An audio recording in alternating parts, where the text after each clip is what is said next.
good evening, everyone. I am Dr. Sailesh Gupta. I am a consultant in pediatric and robotic surgery from Max Patnaganj and Vaishali, Delhi NCR. So today I am going to discuss about GERD and hiatal hernia part 1. This lecture, GERD and hiatal hernia, I have divided into three parts. Today I am going to discuss part 1. This is a very important topic. This can come in your theory and also can be asked in Viva. And as a clinical and as a surgical clinician, gastroesophageal reflux disease is one of the commonest disease we're going to encounter in your clinics, right? So this chapter I made from Sebastian because esophagus is given best in the Sebastian. To start with, this will be the flow of lecture.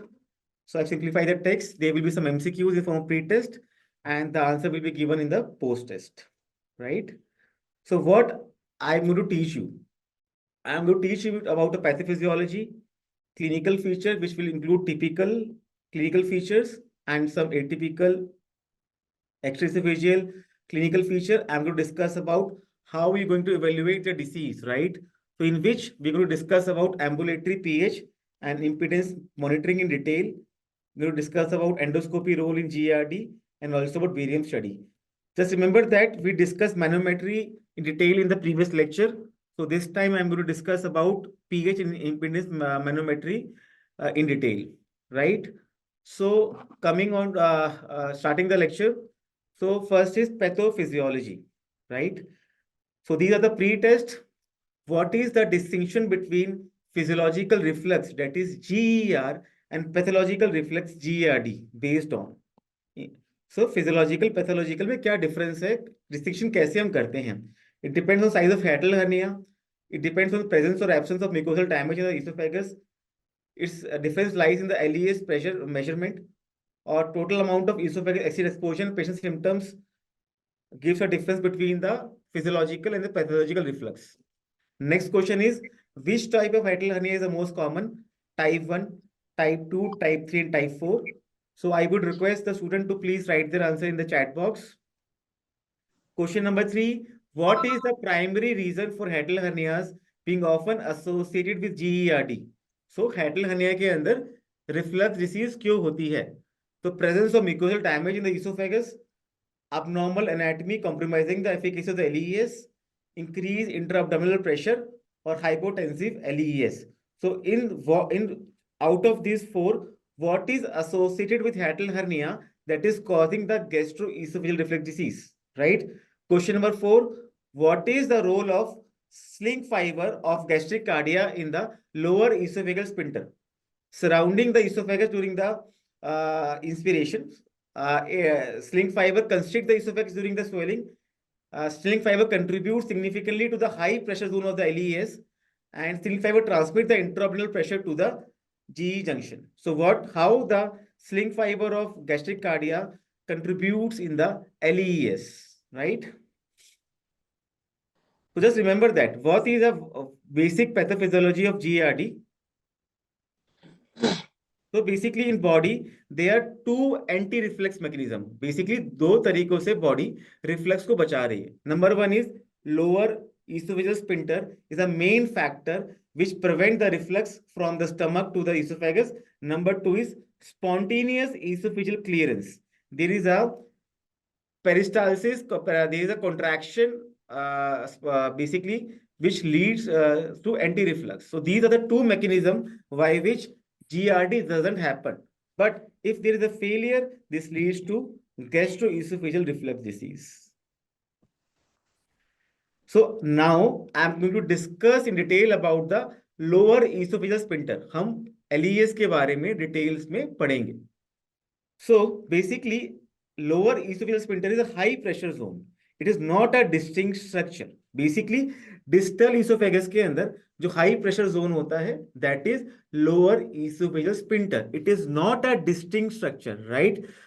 So what are the component? What are the layers of the LES or how the LES work? So basically, a lower esophageal sphincter remain in tonic contraction throughout the period, except relaxes only during the swelling. This is very important. It will remain in tonic contraction. It relaxes only during swelling. This is very important aspect of the lower esophageal sphincter. Number one. Number two, sling fiber from gastric cardia to the lesser curve basically augment the lower esophageal sphincter. So basically sling fiber from the gastric cardia are also contributing to the lower esophageal sphincter. And what are these sling fibers? These sling fibers of gastric cardia are basically continuation of the circular muscle fiber of the esophagus. This is very, very important, right? So we have discussed two components. There are four components. Number one, tonic contraction of distal esophagus. Distal esophagus continuous tonic contraction में रहता है. It relaxes only during swallowing, number one. Number two, sling fiber from the gastric cardia to the lesser curve also augment the LES pressure, and these are basically the continuation of the circular muscle fiber of the esophagus. So number three, diaphragmatic pleura around the esophagus constrict it during the inspiration, increasing the LES pressure. So this is the third component of the LES. Diaphragmatic pleura, which surround the esophagus, constrict it during the inspiration, increasing the LES pressure. Number four, firm anchoring of the gastroesophageal junction in the abdomen prevent spontaneous reflux. So these are the four mechanisms. Tonic contraction, number one. Number two, sling fibers. Number three, diaphragmatic crura, which constrict the esophagus in the inspiration. Number four, firm GEG anchoring in the abdomen, preventing the spontaneous reflux. These are the four components of the lower esophageal sphincter. Moving on, here you can see that these are the sling fiber, right? And this is the cardia, and this is the lesser curve. And this is the continuation of the circular muscle fiber of the esophagus. So these are the contributing into the LES pressure.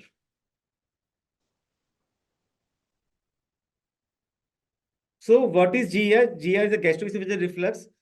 Gastroesophageal reflux happen when the stomach pressure exceed the high pressure zone in the lower esophagus. Quite common है, common sense है.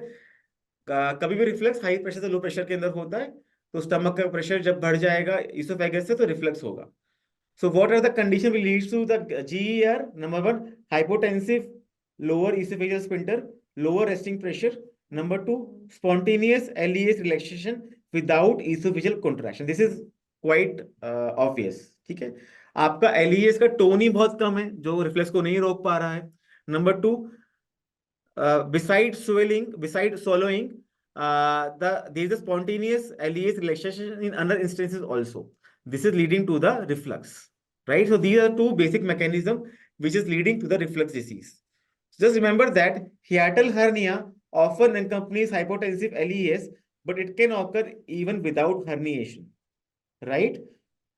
So just remember that if you're going to see hypotensive lower esophageal sphincter, you most often find hiatal hernia, but without hiatal hernia, the LES pressure can also be low in some condition. This is very important. So basically, gastroesophageal reflux could be a normal physiological process, but become pathological. What is pathological? Pathological is GERD. You will need to add D. This is disease. So when it becomes GERD, when the total exposure of the acid extend to a certain part, patient symptoms and presence of esophageal mucosal damage. So these three features differentiate GERD from the normal physiological process. When the total esophageal acid exposure crosses a certain amount of exposure, when there is an increased amount of the patient symptoms, and when there is a mucosal damage, when these things are there, this means that patient has a pathological reflux, right?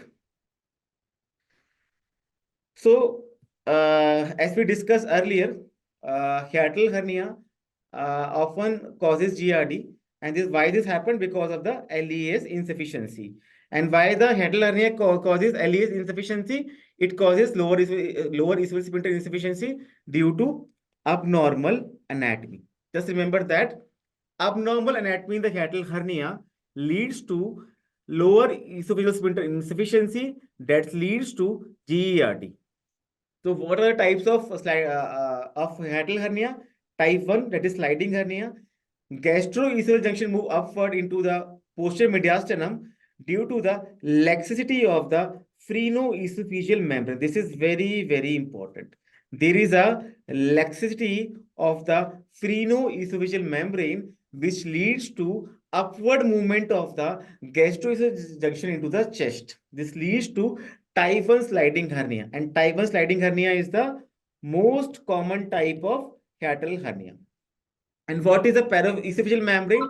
Basically, it is a reflection of the peritoneal stomach into the hiatus, right? So that is the phrenoesophageal membrane. It is a reflection of the stomach peritoneum onto the hiatus, right? When this get laxed, it leads to the upward movement of the gastroesophageal junction, leading to the sliding type of hiatal hernia. And this is the most common type of hiatal hernia.